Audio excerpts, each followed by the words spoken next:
We both graduated from Del Oro in 2018. Now we're working as music therapists in Sacramento. Mm-hmm. Absolutely. I work with primarily pediatrics at Sutter Medical Center in downtown Sacramento here, and I also work in Sutter's bone marrow transplant unit with adults with cancer.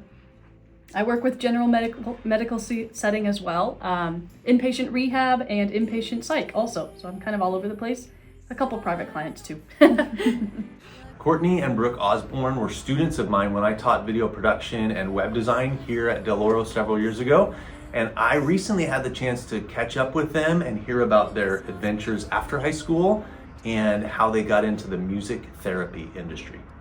We always grew up playing music, and music was like an outlet for us outside of, extracurriculars at Del Oro, of course.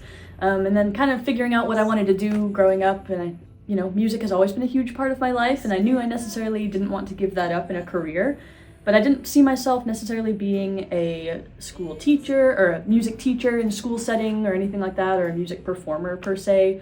But I also knew that I loved helping others in whatever form or fashion.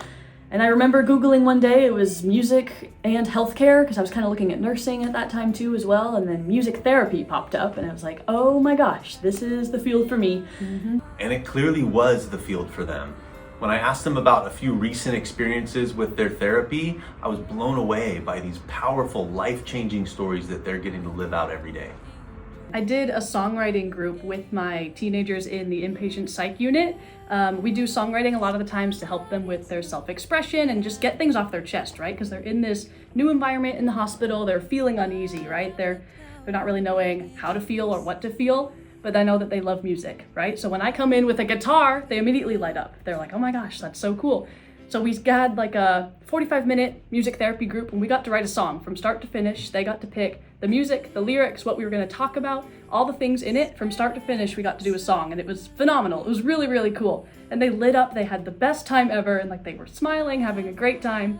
And we got to sing it again at the end of the group, so it was really, really fun. Another program we have in our music therapy program at the hospital is what's called heartbeat recordings. And so essentially what that is you're able to take a stethoscope and you can record patient heartbeats.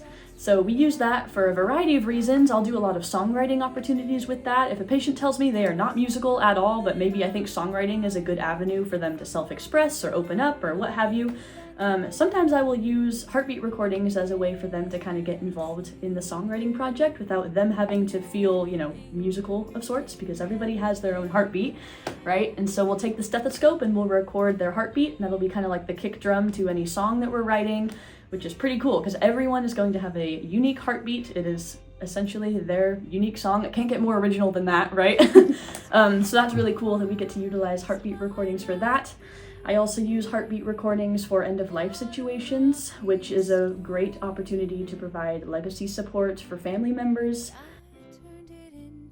So we had a patient over on our bone marrow transplant unit. He was going through chemotherapy. He had a form of cancer that was quite aggressive, and that required him to be admitted into the hospital for weeks at a time getting chemo.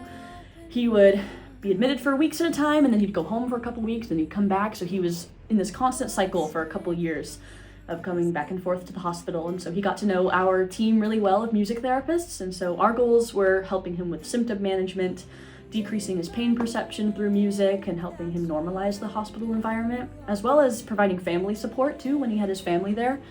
And his mantra throughout this whole entire experience was, we're gonna take it day by day, it's gonna be all right. And so I kind of took that mantra of his, and I saw that as an opportunity to create an anthem for him. And so our team of music therapists created a song called Day by Day, and we recorded it in our hospital studio, and our patient came up with all of the lyrics himself, the theme itself, how he wanted it to sound was all him, and then our team recorded it for him, and now he has that as his anthem, which is pretty cool.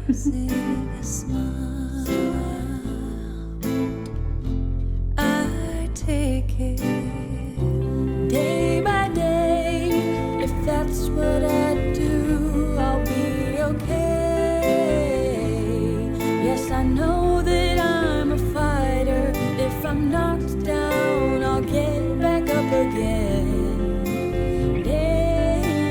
Dancing. Wow. These are some Del Oro grads doing some world-changing things. One final question I asked them is if they had any advice for current Del Oro students, and they did. Follow your passion, and it's going to lead you down some different paths that you might not have ever expected yourself to go down, right? Like for us, it was music therapy.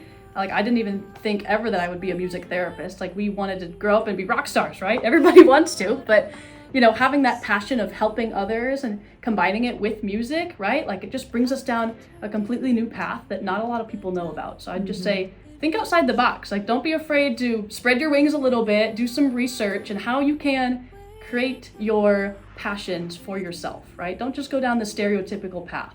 That's what I'd say. Hello, my name is Brooke Osborne. Hi, I'm Courtney Osborne. We're twins.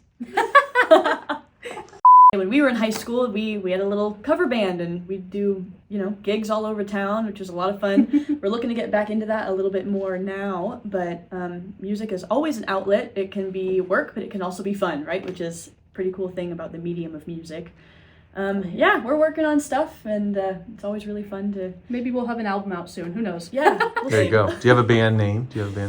Not yet, but we'll take suggestions. Okay, Yeah, we'll take suggestions. All right. Email us. This intervention is fantastic because it helps infants become accustomed to sound and touch in a very gentle way at their own pace, using a combination of auditory, tactile, and vestibular stimuli through lullabies and gentle touch that follows their mode of development, and rocking. So thank you so much for taking some time out of your day and learning a little bit more about what we do up on the NICU as music therapists.